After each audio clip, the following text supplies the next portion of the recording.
Bonjour et bienvenue sur Conseil Santé, une émission en partenariat avec la Caisse primaire centrale d'assurance maladie des Bouches-du-Rhône. La lutte contre l'obésité commence dès le plus jeune âge. C'est avant tout une affaire de comportement, d'habitudes alimentaires et d'activité physique. Le docteur Martine Tramoni, diabétologue, et le professeur Jean-Louis San-Marco vont vous expliquer comment mettre en œuvre des conduites saines et préventives en matière de poids.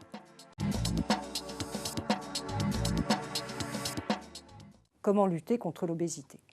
Eh bien, je crois que la réponse va être essentiellement éducative. Vous avez vu quels étaient les éléments qui permettaient la constitution de cet excès de masse adipeuse qui constitue l'obésité. Il va falloir donc essentiellement empêcher la constitution de cet excès de masse grasse. Les deux éléments qui me paraissent fondamentaux quant à l'obésité. La première chose, c'est sa gravité, non pas en tant que telle, mais par la pathologie, les pathologies auxquelles elle expose. Et la deuxième notion sur laquelle je crois qu'il nous est important à l'un comme à l'autre d'insister, c'est que l'obésité n'est pas qu'un problème alimentaire, c'est un problème culturel, c'est un problème structurel. C'est on se fait comme on mange. Et je crois que c'est cette responsabilité, qui est d'abord la responsabilité des parents, sur laquelle nous voudrions insister.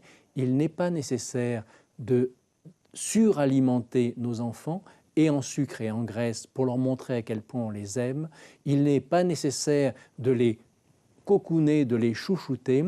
Il est important de leur donner l'habitude de manger sainement. Et un repas sain, ce n'est pas une privation. Un régime, ça n'est pas un deuil, c'est un mode de vie. Et d'abord, c'est fait de repas partagés. Et la première règle, parce que c'est la mère qui est l'élément central, la mère qui montre à quel point elle réunit sa famille pour leur montrer à quel point elle les aime. Et qui va leur faire manger beau, bon et bien. C'est-à-dire des choses variées, mais qu'on va partager ensemble dans 3 moments de la journée, le matin, le midi et le soir. Ne nous faisons pas d'illusions, le repas de midi est exceptionnellement familial aujourd'hui. Mais le petit déjeuner familial et le repas du soir vont être les moments où on se réunit pour manger ensemble. La deuxième chose essentielle, c'est le maintien et l'entretien d'une activité physique.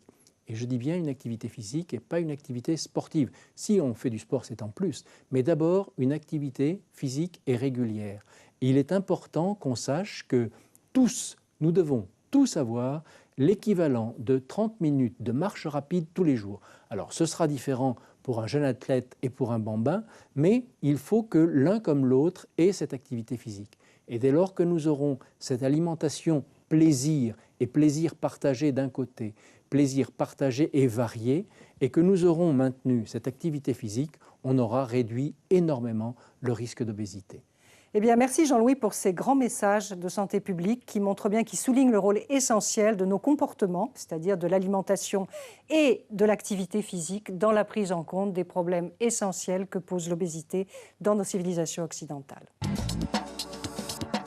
Lutter contre l'obésité, c'est adopter un mode de vie et d'alimentation plus sain. C'est aussi pratiquer une activité physique. Demandez conseil à votre médecin traitant pour vous libérer de votre surpoids et retrouver l'équilibre alimentaire qui vous convient le mieux.